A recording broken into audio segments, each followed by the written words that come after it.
Okay, another area that we need to talk about is the different type of guide bars and the chain that Stihl has. Notice that this one has the green dots on it at the end of the bar. This one has yellow. The yellow is for your professional people. The yellow is more prone to kickback than the green one.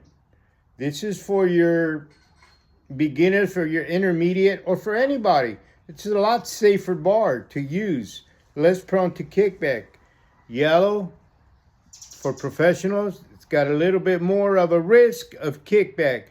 So green is the way to go if you want to be safer. If you want to teach somebody how to use a chainsaw, this is the one you want to do. Well, what's the difference? Well, your saw chain is also color coded, which matches your green on green bar, and of course your yellow tie strap. These are called tie straps. Let's explain the chain to you guys a little bit. These are called cutters up on top. These are the guys that actually do the cutting. This right here, this determines the bite of the cut. It's called a depth gauge, or in the olden days we called them rakers. Yeah. So what's that triple hump system right there? That's also a depth gauge. This determines the bite that this guy takes right there. So when the chain is looping around, it's going to determine that this guy is not going to be as aggressive as your professional chain. Now this is the chain that goes on that big 362. Notice that this has a depth gauge, but no triple hump system like the green one. Yellow one up on top, green up on bottom. You could see why that would be a more aggressive chain, the one at the bottom, right? Well, the thing is that these are for your professional people, for your logger, for your arborists, for your tree climbers, and the guy bucking down at the bottom. He's going to get this chain that's going to be a lot more aggressive. He's going to be more productive. Well, more productive, yeah, but this guy will cut just as fast, depending how good the guy is, experienced and all that. So don't feel that you got to go get a yellow one to be more productive or your people be more productive. This is the one that's all around. Even professional people use this green chain all the time. It's a safer chain to use, and I kind of use the word safer kind of loosely, because there's nothing more dangerous than a chainsaw doing 40-50 miles an hour with sharpened razor edge cutters all around the loops, you know. So again, you have your cutter, you have your depth gauge. These little guys right there are called tie straps. That's what holds it together. And the bottom is your driver. Those are your drivers. How do you determine the pitch? Well, you count 3 rivets and you divide them by 2. Whether it's going to be a 3/8, 404 chain, and what have you. Count 3 rivets, divide them by 2. That's how you come up with those numbers. Well, how do you service a bar? Well, this is a used bar, obviously. It's been around a long time. Stihl hardens just the rail of the bar. That's where your chain loops around. That's where it's going to get the hottest. So that's the area that gets heat treated. Notice that all the Stihl bars have a sealed sprocket on the nose. Sealed sprocket. There's no more pumping oil or grease in there. And actually, you see it all riveted. So this nose can actually get replaced. It is replaceable, so you don't have to spend money on the whole entire bar.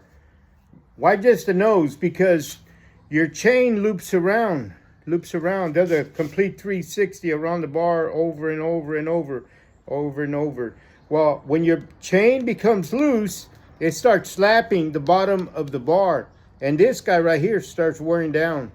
You're going to have a groove right in this area. Again, chain is looping around, slaps around when your chain is loose, and just wears this area down. So instead of replacing the entire bar, you get to replace the nose of the bar, remove these sprockets, Slap them back in. You got another serviceable bar. That's how you service it. Well, how do you clean the inside of the groove? Because we get, you know, we get oil in there, but it doesn't seem to oil in the proper area. Let me show you how to do that. So you get your little dental tools, okay? And this is where your drivers go. They operate in here, and notice that I can't reach in there, but notice how much gunk and crap is coming out of this groove right there. Look at all this. You know what this is doing? It's keeping oil from getting to your chain. So you're not properly lubing your chain, diminishing the life of this guy. And you know how expensive steel chain is. Okay, so every time you service your bar, you get your dental tools and you clean all that crap out. Notice how much of it is still coming out. Hey, it's getting stuck right there. What's going on, G? What's going on in the back? Well, we've got a couple of polymer ramps in the back of the bar. What are they there for, man? I kind of felt when you went in there, it's kind of jammed up right there. What are they there for? Well, that's to keep the bar and chain from falling on your leg and moving upward towards where the chain, towards the front of the bar where it belongs, instead of running down your leg. Boy, does Stihl really think about that stuff? Absolutely, 100%. That's why we buy Stihl, right? Because of its professionalism. They think about every area is being thought of professionally. What else do we need to know about that, G? Well, what else you need to know is that this little guy right here, this little porting, right yonder, you can barely see it. It's got one on either side. It's got one right there.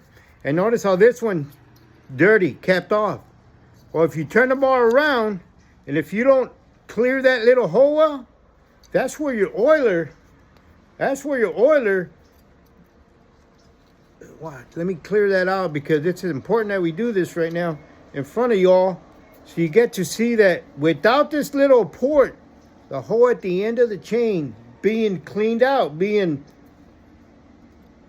freed up, you got no oil going to the bar or the chain. You're going to burn up your chain. You're going to burn up your bar. Oh, man, that what that little thing does? Yes, folks. Very important that we clear that up. And guess what? We get to run that little dental tool again all the way to the tip. Notice all this crap that's coming out. Notice all this. All this is impeding oil flow. Bar and chain lube. It's impeding the flow of that. Let's keep going, man. There's a lot of that stuff in there, G. Yeah, there's a bunch of it. And we're taking it all out. Look at that, folks. Look at how much of that stuff. Most of us just kind of clean it with the screwdriver. Yeah, it doesn't reach in there. Sorry, partner. You got to get a dental tool. Really clean it out. Oh, is that why we're replacing bars all the time, G? Yes, you owners. Show this video to your people.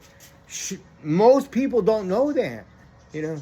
We're teaching you the right way, the correct way, and we want your product, the Stihl product, to prolong its life, and you be more productive out in the field. Of course, we want you to buy the bar, the chain, and all that, but not prematurely. You know, we think about all this stuff. So when we do put up a training, I'm not a Stihl employee. I'm a consumer. I love Stihl. I've used it for many, many years. I know the ins and outs. And one other area that we want you to look at is the when you service the bars, all this edge right here, it comes razor sharp. So what we do is we put that little edge on the grinder and we just run it along the edge right here. Razor sharp right now, guys. So all this area right here, this is how you service a bar. You'll get your dental tool, clean all that out, take this to the grinder. It's got a tiny little lip. If you set it on your table, and if it doesn't sit straight up and down, falls over, you wore out on one side. You got to clean that up on the grinder. Clean it up. Clean that little edge up right there. Little tiny edge that, again, that we need to take to the grinder and clean all that edge out. What else do we need to know about the Stihl chain, Jay? The Stihl bars. Well, folks, there is a right way and a wrong way to sharpen. There are your sharpening tools that we have right here.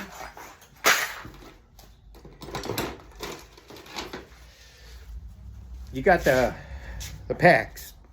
These packs, and I got them marked. This is for my 325 chain. That's the pitch, by the way. That's for the Pico chain. It's extended quarter 3/8, but it's for the smaller saw, the Pico chain. And of course, you've got for the bigger ones for the 3/8. I don't have a 404 chain. I don't use 404, so I don't need a 404. But guess what?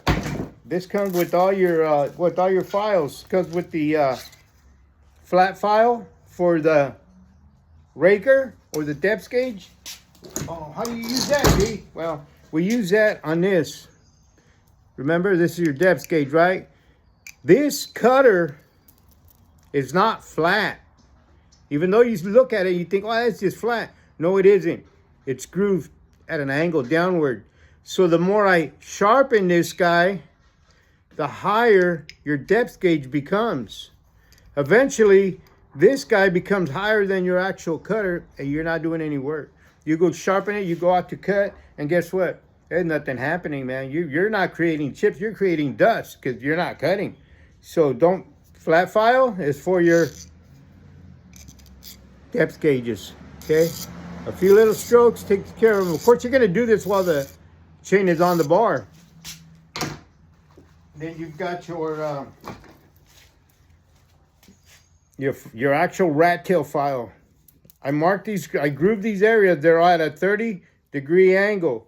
So when you're sharpening, you've got right-hand cutters and left-hand cutters. So this is a right-hand cutter right here. Left hand, right hand, left hand. So when you're sharpening, you're gonna use your left cutter, your left cutter, and you're gonna use the 30-degree angle appropriate for the left cutter, and then of course for the right cutter as well. And we'll go into sharpening a little bit further. And any questions that you have, go ahead and ask them. Put it in the comments, and I will address them. I will be more than happy to assist you.